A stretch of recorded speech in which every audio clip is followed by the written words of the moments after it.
Hello and welcome to another video brought to you today by KeepsakeCrafts.net and AllFreeJewelryMaking.com. Today I'm going to show you not only how to use dyes to color pearls to make your own custom colors, but also how to make those pearls into a pretty necklace. So when you're dyeing pearls, and these are just inexpensive plastic pearls that you see here, you can use RIT dye. It actually works quite well. You can use the stuff that's already in a bottle. It's pre-mixed with water, so you don't have to worry about mixing it and getting all the particles dissolved. But you can also use powdered dyes. Here are some pearls that I dyed with petal pink, purple, and royal blue RIT dyes. And the way that you do that is you measure out a little bit into a glass container. The more pearls that you're going to dye, the larger the container you need. I was just doing a few, so I just used these small glass custard cups. Measure out a tablespoon, 2 or 3 tablespoons of the powdered dye into your cup, and then add some warm water. Not quite boiling is fine. And I use a little mini whisk that I have to mix it up. And I wasn't really worried about getting it 100% mixed thoroughly and getting all the particles out. So once you have your dye mixed in water, you'll want to add a bit of paper towel to the bottom of your bowl. What this will do is lift your pearls up off the bottom, because otherwise there will be a point that won't be contacting the dye and you'll have spots, empty spots. So I just ripped a small piece of paper toweling and tucked it into the bowl.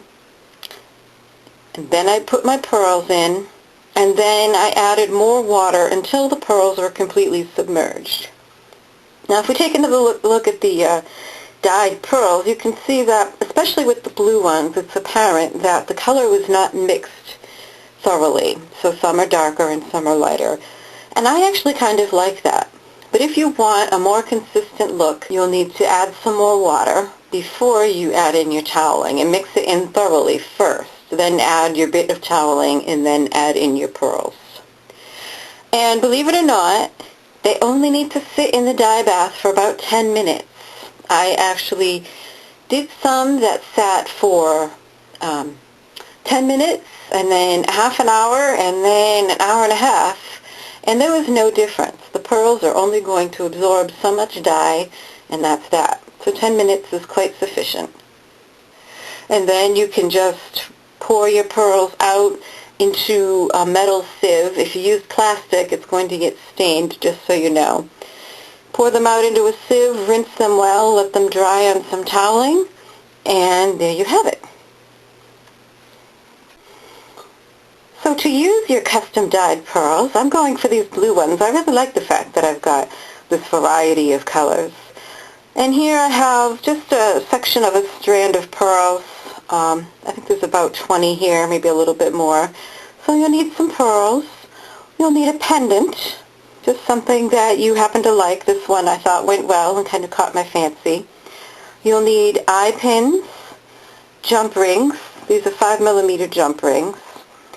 A bit of chain. If you don't want to use the pearls to go all the way around the back of the necklace, I'm going to finish it with a bit of chain and a clasp. So the first step is to make your pearls into links. So you slide a pearl onto an eye pin. Let me move this out of the way. Grasp it right where the wire right where it comes out of the pearl with chain nose pliers, and bend at a 90-degree angle. Then use round nose pliers and shape that. And you'll only be able to go about this far. Reposition your round nose pliers and finish that loop. Use flush cut wire cutters to cut the wire right where it meets the first one.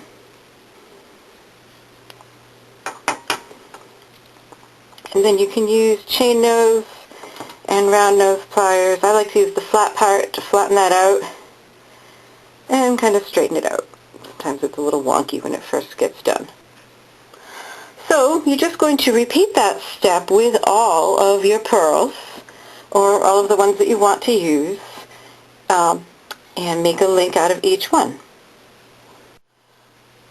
So here I've gone ahead and made links out of all of my dyed pearls, and here I have 20. You want to have an even number because your pendant is going to dangle from the center of 2. And while I was at it, I also put the pendant on an eye pin and finished the other end, and I also made a little charm dangle with one of the pearls and a head pin, a decorative head pin. So then your next step is to connect all of these, and you can use as many or as few as you like. I just kind of used all of them that I have, and then I will measure when I'm done and see how long I want my necklace to be, and I'll finish it up with the chain. And that actually makes for a more comfortable necklace, so that when it goes around the back of your neck. So then you open up a jump ring, slip on 2 links, and make sure that you close it up securely. Make sure that you look at that from a couple different directions so that you know that the ends of that jump ring are meeting and that your necklace isn't going to fall apart. So go ahead and connect all of your links with jump rings. So now I've connected all of my pearl links with jump rings. I also, once I had all of these pearls connected, I wrapped it around my neck and then determined how much longer that I wanted the necklace to be. And I wanted it to be about another 8 inches longer. So I cut 2 4-inch pieces of chain, and one end is connected to each of the end links of the pearls. The other end gets a jump ring, and then the final end gets a clasp attached with the jump ring.